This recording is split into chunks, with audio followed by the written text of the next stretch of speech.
I think the best option for me is just to go ahead with this performance rebuild. Scoring, scoring, and there's even a little bit on the outside here.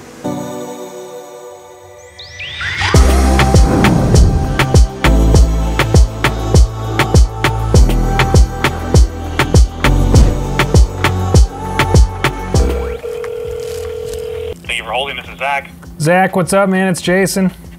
Hey there, how are you? Good, how you doing? Not bad. Running out of hours in the day, unfortunately. Dude, I know how you feel. It's one of those days where I look down, I'm like, holy cats, it's already 2 o'clock.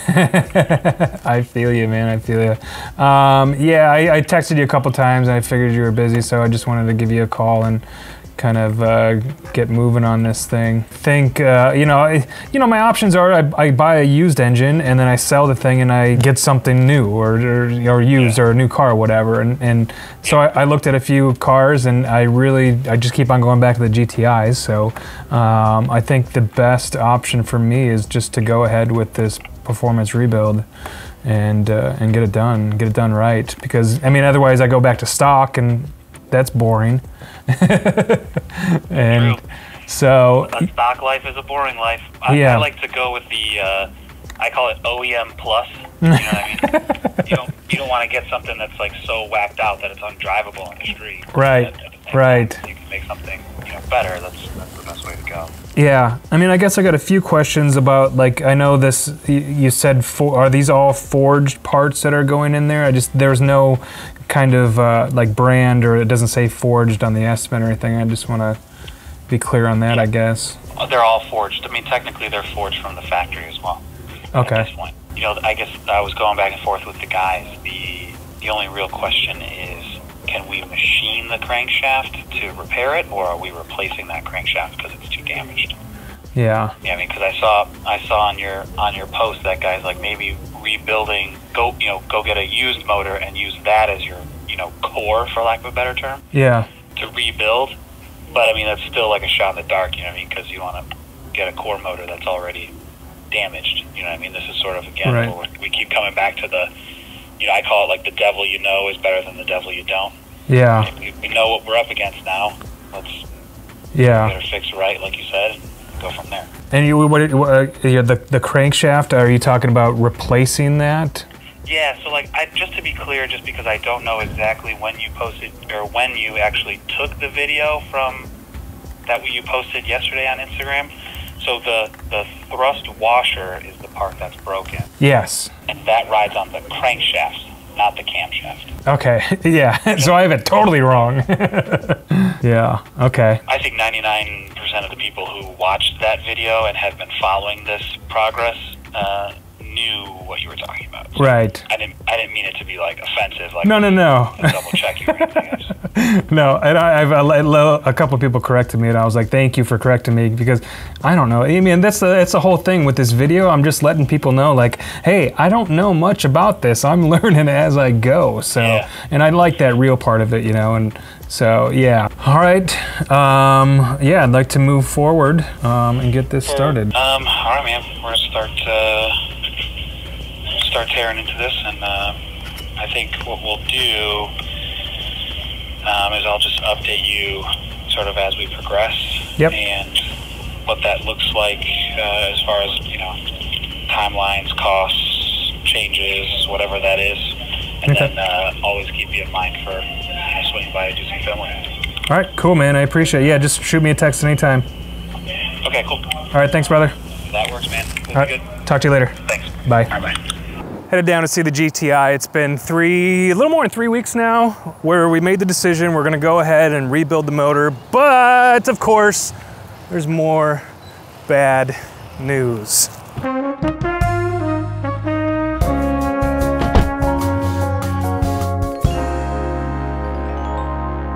So Zach and the guys at VFC Engineering, they've been keeping me up to date, and they started by taking the engine out of the car and taking apart everything and all the internals to clean up and see what they had to replace. What they found on the inside is that the block is not usable. Like, the crank actually started working itself into the block, so there's no place to put the new thrust bearing. in that block. So they have to find a new block. That's crazy. So they've been keeping me up to date. We've been communicating, talking back and forth together. They actually had a block on order. This is no joke. They had a block on order. The delivery guy dropping off the block dropped the block on the ground. So they couldn't use that block. They had damaged the crank when he dropped it on the ground, and they've been having just a hell of a time trying to find a new block for the car, and that's why there hasn't been much progress. I mean, I have a lot of people asking me what's going on with the GTI. I'm like, nothing. We're just waiting. So we're gonna head down there right now, talk to Zach, and hopefully I'll see the car and we can see the old engine and the internals and exactly what happened. I want to show you guys all that stuff on the inside there and just kind of hopefully get some sort of game plan on when this is gonna be done. Because I miss my car.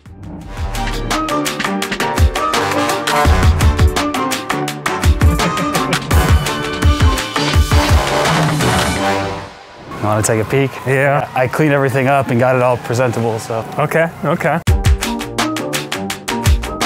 This is it? That's it. Looks a lot smaller. Yep. You start yanking half the stuff off it, it's, Oh. So, well, I mean, right off the bat stuff. Just step back for a split second. I'm not sure if there's always going to be a little bit of oil in a block. So right off the bat, the thing that kills the block is this scoring. This scoring, you can see it's on every single one. So scoring, and there's even a little bit on the outside here. So that's where the flywheel would be on this side. Okay. Is there a thrust bearing on each one, or is it just one? It's just one, like right in the center here.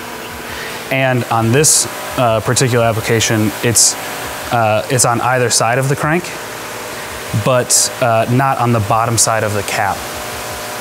So if you look here, this is how it should look. Like it's obviously machined there. Yep.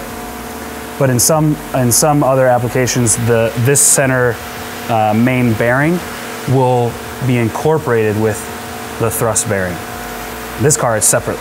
You know, there's the two halves here and a separate main. Okay. So originally what I was thinking was if there was no damage to the upper side here, we could just get a set of billet caps, re-hone them out.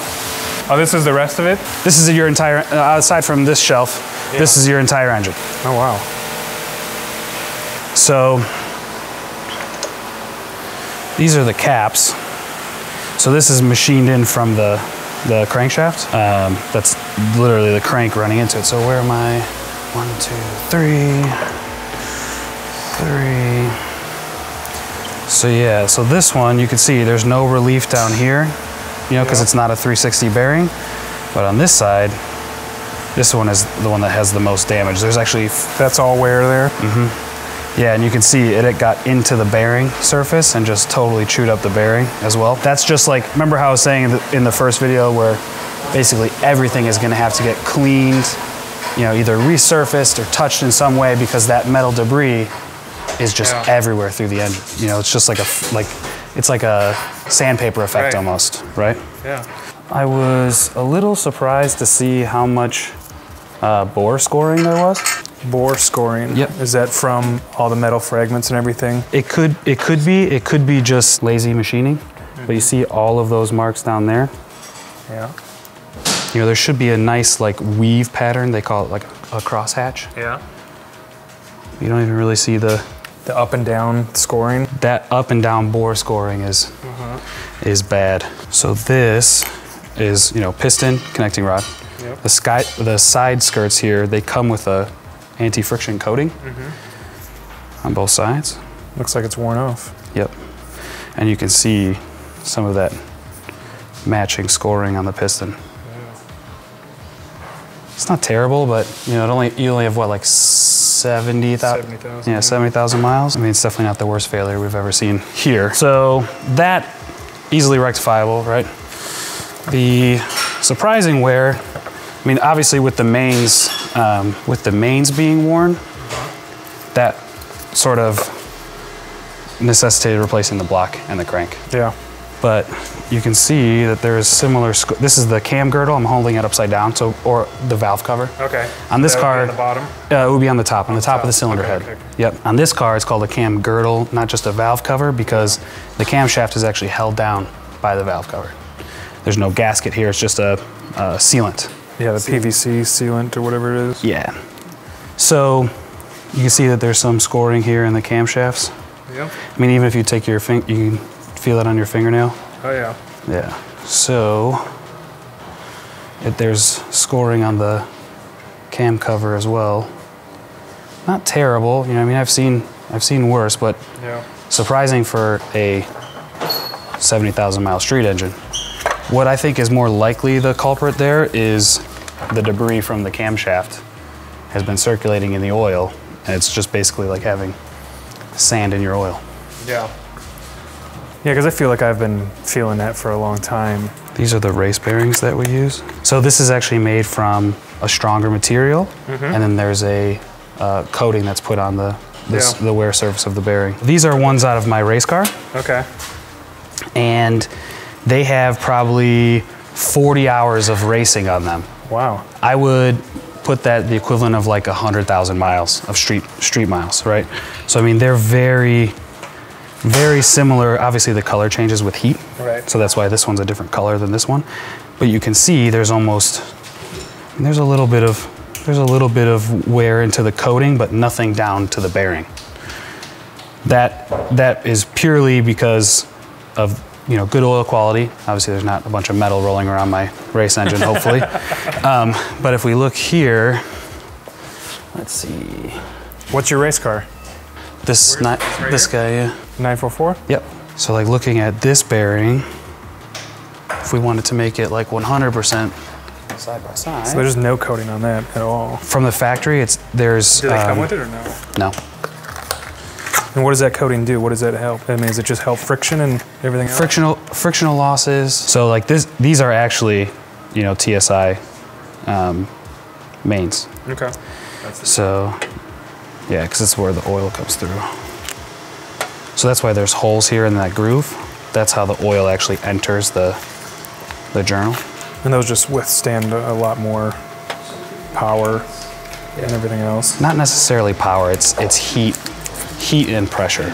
I got a question that I've been thinking about and I've been seeing comments about. You know, it's so this performance rebuild, now I got this tough engine in there. Like, where's the next weak point? That is the classic conundrum. I mean, you have a strong enough clutch, probably something in the gear, but I mean, for where your end goal is power-wise, you'll be 100% fine. Yeah. Yeah, you won't, I mean, unless you know, we're doing something very abusive to the drivetrain, you'd be just fine. I think it'd be a couple years before I can do anything else to it now. Financially. Yeah, but no, I mean, aside from this issue, these engines are typically pretty robust. So I already told the camera about the one falling off the truck. Yeah. Which is, that's almost unbelievable. That's, Jesus. Yeah, this feels... Aren't they in a crate or something? Like, no, it was on a pallet. It was on a pallet? And so, I don't know, it just feels cursed from the get-go. But yeah, so run out of options with finding core short blocks. So at this point, we have to find probably a core long block, which will be a complete engine. You know, cylinder head, all the way down to the oil pan. It may or may not come with the manifolds. Okay.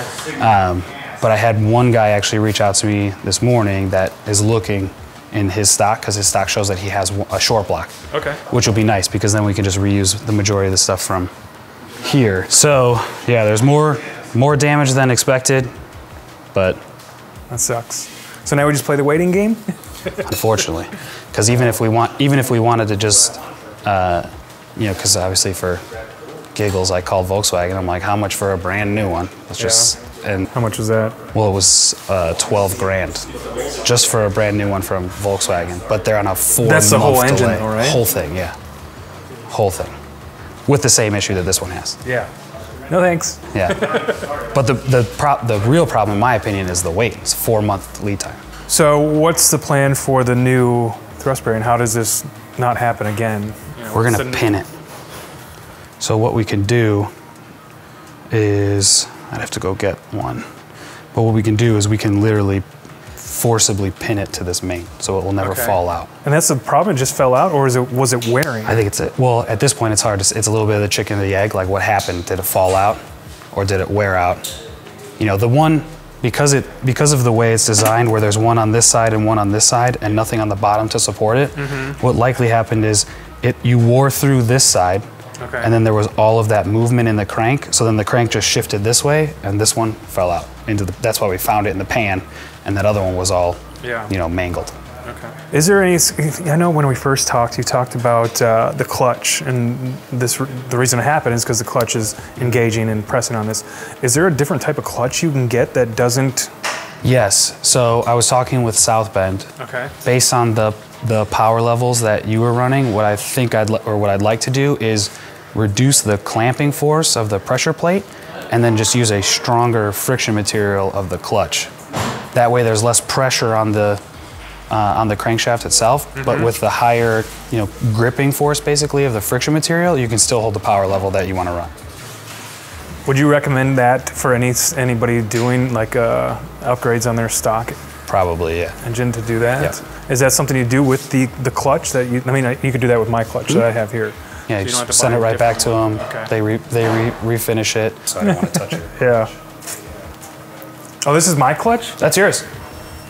Can you tell if I'm a bad driver just by my clutch? We can. All right, let's find out. Yeah, so this is pressure plate. Yep. Friction disc. Friction disc. Flywheel. Okay. I would say you're pretty darn good with a clutch. All right. There's a couple little hot spots in here, but that's sort of normal with every clutch operation. Yeah. But what determines... I'm not nice to it. I beat the shit out of it. You should be able to, right? These springs here are what determine how much pressure is on. I mean, I'm not a clutch building expert, but the general rule, I guess, or general theory is that these springs are what act on these fingers, and that's what, you know, will bring this away from the flywheel, allowing the clutch to slip. Okay. Right? Yeah. So, yeah, I'm currently chatting with South Bend to figure out a combination of spring strength with friction material to see if there's something that we can't do to, you know, lessen the pressure, but also be able to handle the torque of these motors, because it's substantial. Whenever I have the car running and everything, you can almost hear like a chatter from the clutch. Are those like the plates all kind of knocking together, or what is? No, that's actually in the transmission, and that is a consequence of going to a single mass flywheel versus a dual mass flywheel. Okay. So a dual mass flywheel, you can think of it as two flywheels that are connected with a rubber center. That prevents engine vibration, and it also helps people who are not great with clutch release to help them drive a manual transmission. So all cars, like almost up to mid-90s, were single mass flywheels from the factory. A dual mass flywheel is effectively two flywheels, so it's almost twice the weight. Okay. So that's why in a performance-oriented application, you get rid of the dual mass, go to single mass, it's much lighter. Okay. Faster spool up, all that fun stuff. So that's, the chatter is actually coming from the transmission. So one rule of thumb that I always tell people too is if you can't handle the noise of the chatter, don't put one of these on your car. Because if you... I like it, I like more noise.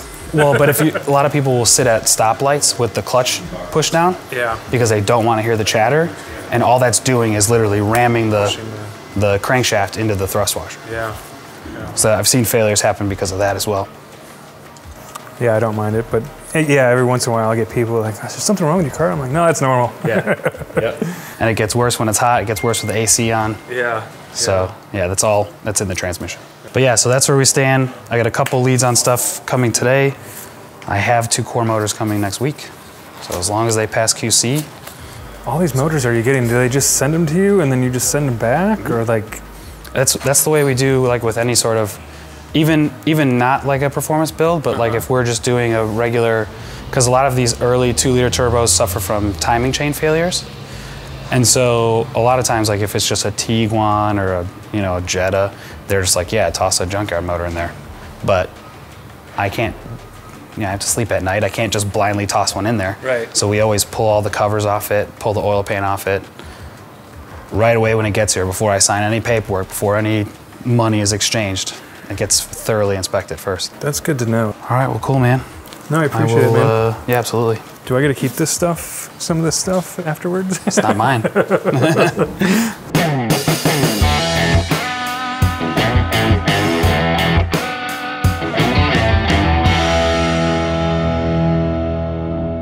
All right, time to get an update on the GTI. I know Zach's been working hard on finding a block and hasn't had much luck. I'm hoping, let's cross our fingers. Let's hope they found something. All right.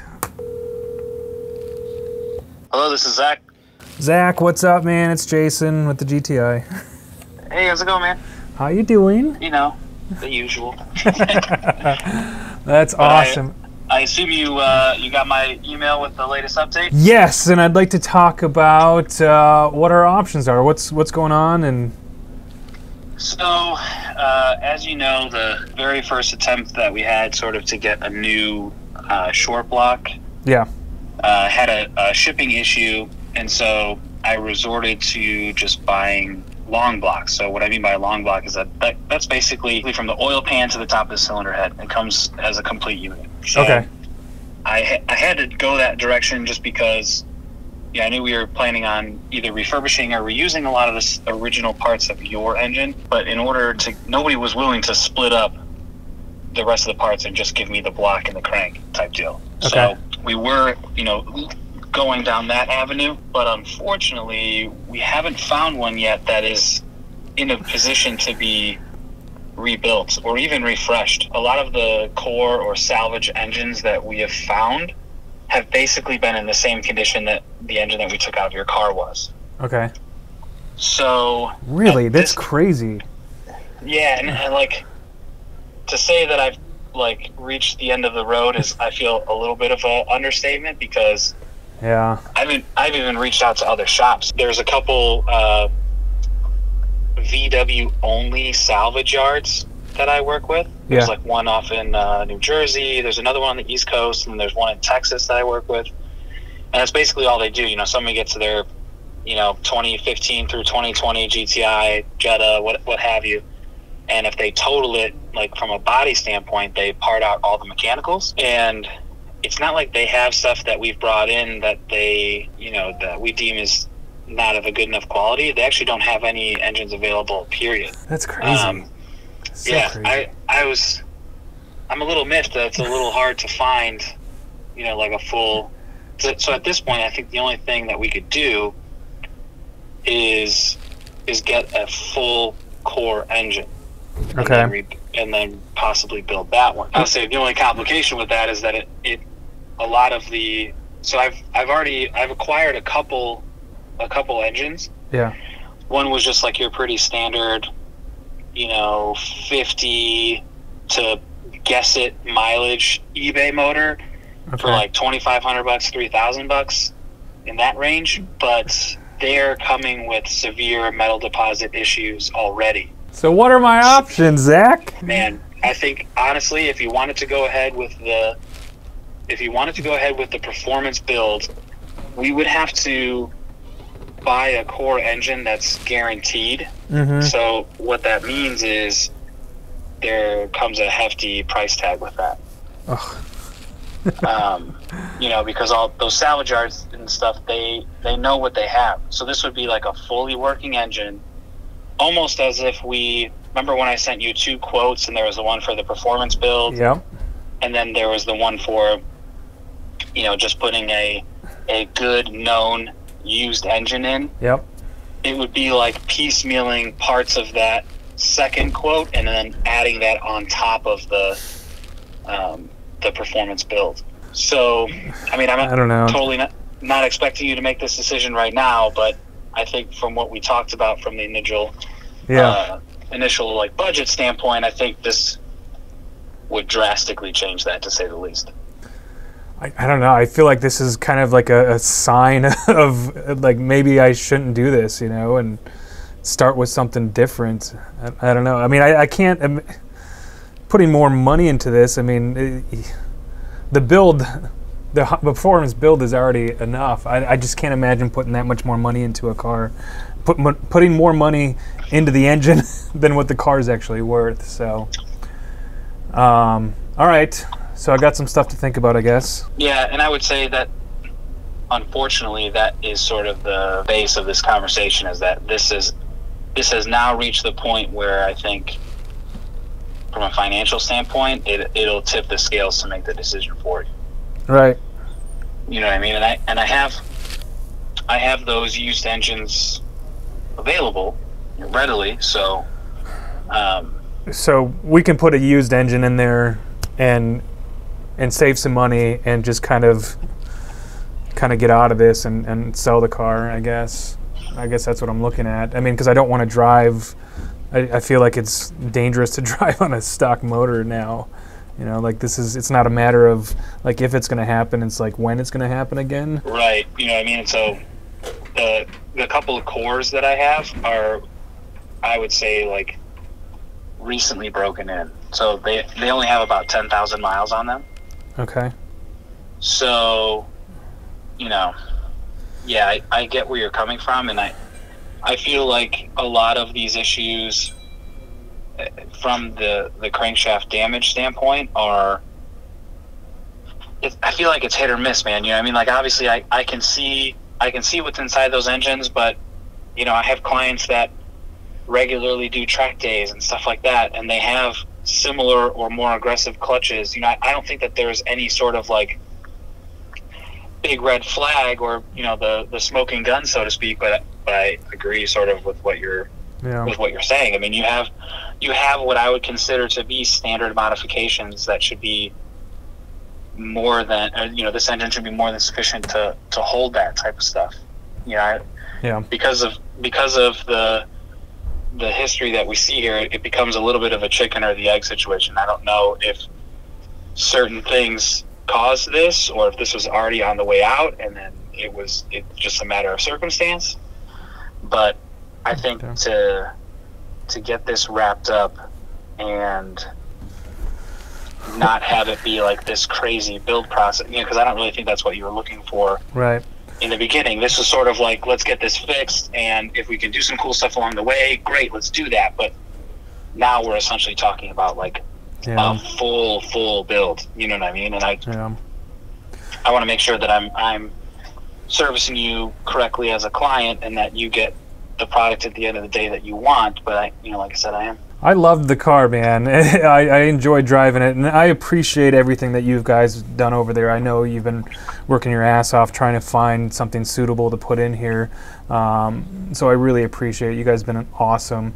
But I think like the best route for me right now is, I mean, like I just don't want to go through this again. I mean, this sucks. And just to have that doubt, you know, and putting a stock engine back in there, you know, I was happy with putting the high performance engine. Okay, so now we got this strong, stable engine that I don't really have to be worried about. But I can't drive the car and be worried that this is going to happen again. So I mean, I think my best bet is, let's put the used engine in there and let's get out as, you know, as with as least amount of damage as possible, and I'll sell this and, you know, back to the drawing board, I guess, and look for a new platform, because I love the car. I enjoy driving it, and so I don't know. I hear where you're coming from, and you know, we can get that taken care of for you, no problem. And I appreciate the kind words, but we're happy to do it. So I'll keep you informed over the next couple of days how we progress, and we'll go from there.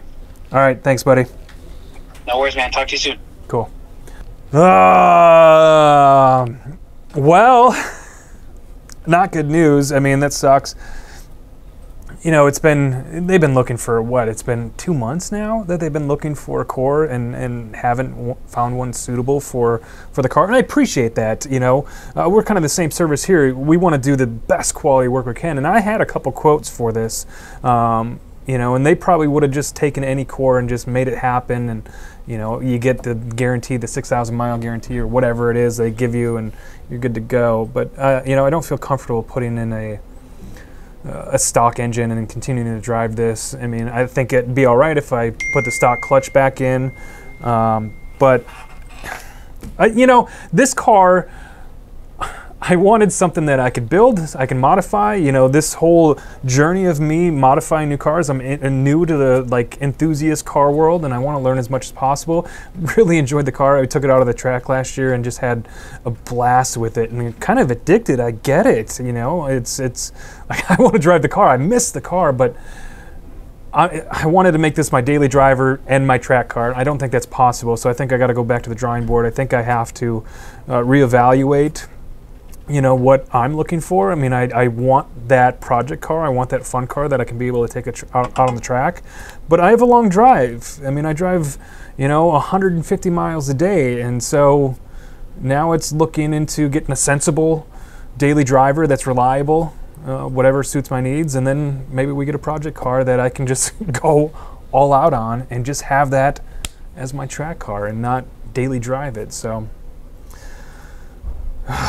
I think that's the good decision. I think that's the right decision. I'm gonna put the stock motor back into it and try to sell it. So if anybody wants to buy a GTI, hit me up.